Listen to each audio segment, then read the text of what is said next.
गीता में भगवान श्री कृष्ण ने रणभूमि में अर्जुन को जो ज्ञान दिया था वह गीता में बताया गया है। गीता में कुल 18 अध्याय हैं और उन सभी का अपना अलग अलग महत्व है। आइए जानते हैं गीता के पहला अध्याय का महत्व क्या है। श्रीमद् गीता उपनिषदों का सार है। महाभारत युद्ध के समय रणभूमि में भगवान श्री कृष्ण ने अर्जुन को जो ज्ञान दिया था वह गीता में बताया गया है। गीता में ऐसी बहुत सी बातें हैं जो मनुष्य को जीवन की कई कठिनाइयों को आसान बनाती है। इतना ही नहीं, गीता पढ़ने पर मनुष्य को बहुत सी नई जानकारियां भी मिलती है। साथ ही हर अध्याय के नियमित पाठ का अपना लाभ और महत्व है। भगवान शिव ने देवी पार्वती को गीता के पहले अध्याय के पाठ का महत्व जो बताया है वही यहाँ आपके लिए प्रस्तुत है। लेकिन गीता के पहले अध्याय के महत्व को जानने से पहले जान लीजिए श्रीमद् भगवद गीता के प्रथम अध्याय की खास बातें। गीता के पहले अध्याय का नाम अर्जुन विषाद योग है। इस अध्याय में कुरुक्षेत्र के मैदान में उपस्थित बंधुओं और संबंधियों को सामने देखकर अर्जुन के मन में उठे विषाद और मनस्थिति का वर्णन किया गया है, जिसे संजय धृतराष्ट्र को बताते हैं। एक समय पार्वती जी ने पूछा है, महादेव जी, किस ज्ञान के बल पर संसार के सब लोग आपको शिव कहकर पूजते हैं? मृगछाला ओढ़े और अपने सभी अंगों में शमशान की विभूति लगाएं, गले में सर्प और नर मुंडों की माला पहने हुए हो, इनमें तो कोई भी पवित्र नहीं, फिर आप किस ज्ञान से पवित्र माने जाते हैं? तब महादेव ने उत्तर दिया कि हे प्रिय सुनो, मैं गीता ज्ञान को अपने हृदय में धारण करने से पवित्र माना जाता हूँ। इस ज्ञान से मुझे बाहर के कर्म नहीं व्यापते। तब पार्वती जी ने कहा कि हे भगवान, जिस गीता ज्ञान की आप ऐसी स्तुति करते हैं उसके श्रवण करने से कोई कृतार्थ भी हुआ है?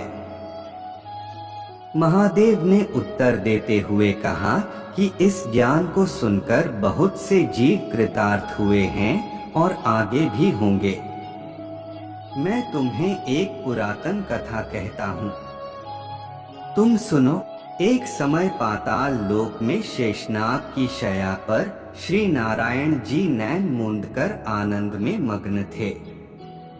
उस वक्त भगवान के चरण दबाते हुए लक्ष्मी जी ने पूछा, हे प्रभु, निद्रा और आलस्य तो उन पुरुषों को व्यापता है जो जीव तामसी होते हैं, फिर आप तो तीनों गुणों से अतीत हो, आप तो वासुदेव हो, आप जो नेत्र मूंद रहे हो, इससे मुझके बड़ा आश्चर्य है।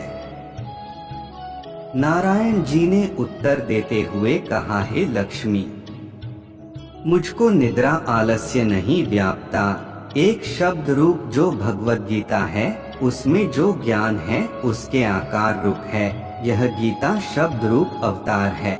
इस गीता में यह अंग है। 5 अध्याय मेरे मुख है, 10 अध्याय मेरी भुजा है, 16वां अध्याय मेरा हृदय और मन और मेरा उदर है, 17वां अध्याय मेरी जंघा है, 18वां अध्याय मेरे चरण हैं।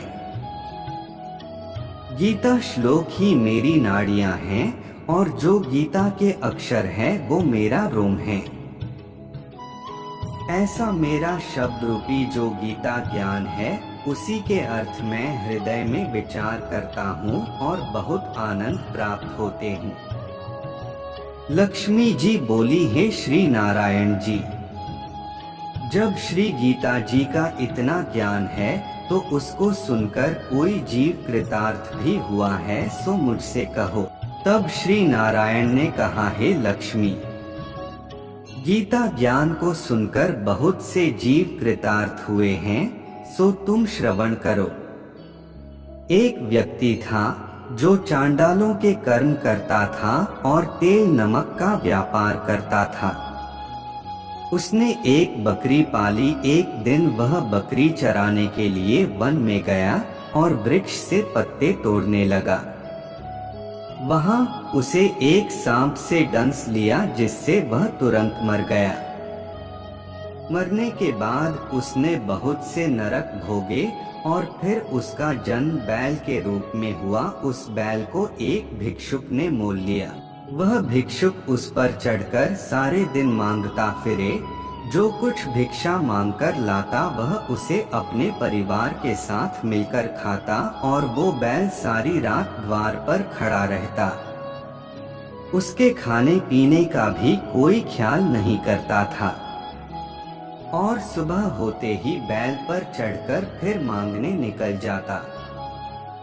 जब बहुत दिन हो गए तो वह बैल भूख से गिर गया, लेकिन उसके प्राण नहीं निकले। नगर के लोगों ने देखा और उस बैल को कोई तीर्थ का फल दे तो कोई व्रत का फल दे, तब भी उस बैल के प्राण नहीं छूटे। एक दिन गणिका आई। उसने लोगों से पूछा, यह कैसी भीड़ है? उन्होंने कहा कि इसके प्राण नहीं निकलते, अनेक पुण्यों का फल दे रहे हैं तो भी इसकी मुक्ति नहीं होती। तब गणिका ने कहा कि मैंने जो कर्म किया है उसका फल मैंने इस बैल को दिया है। इतना कहते ही बैल की मुक्ति हो गई। तब बैल ने एक ब्राह्मण के घर जन्म लिया। पिता ने उसका नाम सुशर्मा रखा। उसके पिता ने उसे पढ़ाया लिखाया। उसको अपने पिछले जन्म की सुध थी। उसने एक दिन मन में विचार किया, जिस गणिका ने मुझे बैल की योनि से छुड़ाया था उसका दर्शन करूं। विप्र चलते चलते गणिका के घर गया और कहा, आप मुझे पहचानती हैं? गणिका ने कहा, मैं नहीं जानती, तुम कौन हो? तब उसने कहा कि मैं वही बैल हूँ जिसको आपने अपने पुण्य दिए थे। तब मैं बैल की योनि से छूटा था। अब मैं विप्र के घर जन्म हूँ। आप अपना पुण्य बताएं। गणिका ने कहा कि मैंने अपने जाने पुण्य नहीं किया, परंतु मेरे घर एक तोता है। वह रोज सवेरे कुछ पढ़ता है। मैं उसका वाक्य सुनती हूँ। उस पुण्य का फल मैंने तुम्हें दे दिया। तब विप्र ने तोते से पूछा कि तू सवेरे क्या पढ़ता है? तोते ने कहा, मैं पिछले जन्म में विप्र का पुत्र था। मेरे पिता ने मुझे गीता के पहले अध्याय का पाठ सुनाया करते थे। एक दिन मैंने गुरु से कहा कि मुझको आपने क्या पढ़ाया है?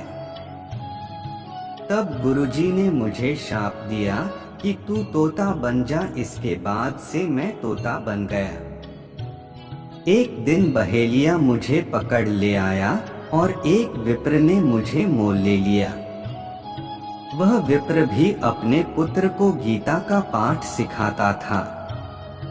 तब मैंने भी यह पाठ सीख लिया। उसी दिन विप्र के घर में चोर घुस गए। उन्हें धन तो प्राप्त नहीं हुआ, लेकिन वह मेरा पिंजरा उठा ले आए।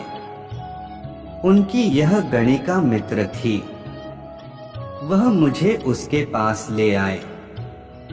सो मैं नित्य प्रात गीता जी के पहले अध्याय का पाठ करत हूँ, जिसे यह गणिका सुनती है, पर इस गणिका को समझ में नहीं आती। जो मैं पढ़ता हूँ वही इस गणिका ने तेरे निमित्त दिया था।